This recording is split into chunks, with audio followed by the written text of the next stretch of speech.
al-Bukhari 3982, narrated Anas radiyallahu ta'ala anhu. Asa radiyallahu ta'ala anhu was martyred on the day of the Battle of Badr, and he was a young boy. Then his mother came to the Prophet sallallahu alaihi wasallam and said, "O Allah's Messenger sallallahu alaihi wasallam, you know how dear Haritha radiyallahu ta'ala anhu is the. If he is in paradise, I shall remain patient and hope for reward from Allah subhanahu wa ta'ala. But if it is not so, then you shall see what I do." He said, "May Allah subhanahu wa ta'ala be merciful to you.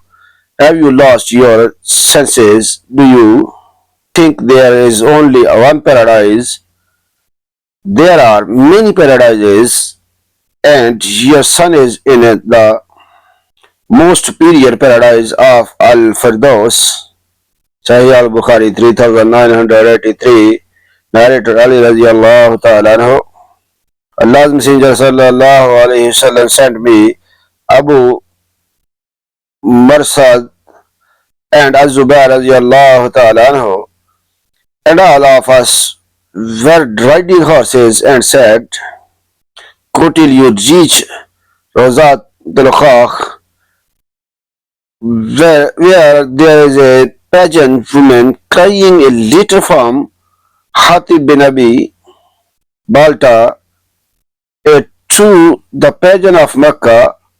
So we found her riding her camel at the place which Allah's Messenger sallallahu alaihi wasallam had mentioned. We said to her, "Give us the letter." She said, "I have no letter." Then we made her camel kneel down, and we searched her, but we found no letter. Then we said, Allah's Messenger sallallahu alaihi wasallam had not told us a lie. Certainly take out of the letter, otherwise we will strip you naked.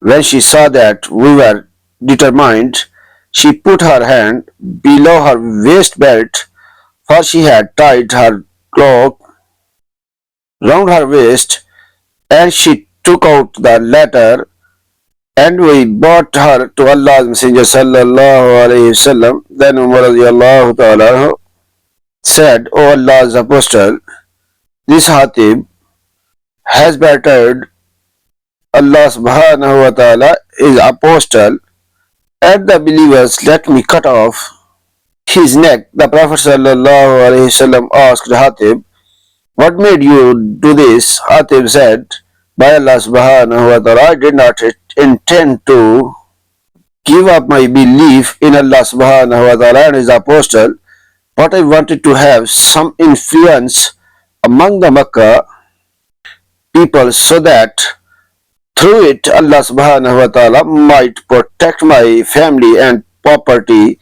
There is none of your companions but has some of his relatives there, through whom Allah subhanahu wa ta'ala protects his family and property." The Prophet sallallahu alaihi wasallam said, "He has spoken the truth.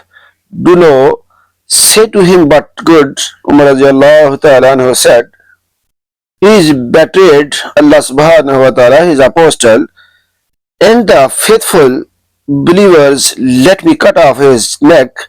The Prophet sallallahu alaihi wasallam said, "Is he not one of the Badr warriors?" Maybe Allah subhanahu wa ta'ala looked at the Badr warriors and said, "Do whatever you like, as I have granted paradise to you," or said, "I have forgiven you." On this, tears came out of Umar's eyes, and he said, "Allah subhanahu wa ta'ala and his apostle know better." Sahih al-Bukhari 3984, narrated Usaid radiyallahu ta'ala anhu. On the day of the Badr, Allah's Messenger sallallahu alayhi wasallam said to us, "When the enemy comes near to you, shoot at them, but you use your arrows sparingly, so that your arrows should not be wasted." Sahih al-Bukhari 3985, narrated Abu Usaid radiyallahu ta'ala anhu. On the day of the Battle of Badr, Allah's Messenger sallallahu alayhi wasallam said to us, when your enemy comes near to you, I overcome you by sheer number. Shoot at them, but use your arrows sparingly. Like and subscribe my channel for more hadith videos. Allah bless you. Allah Hafiz.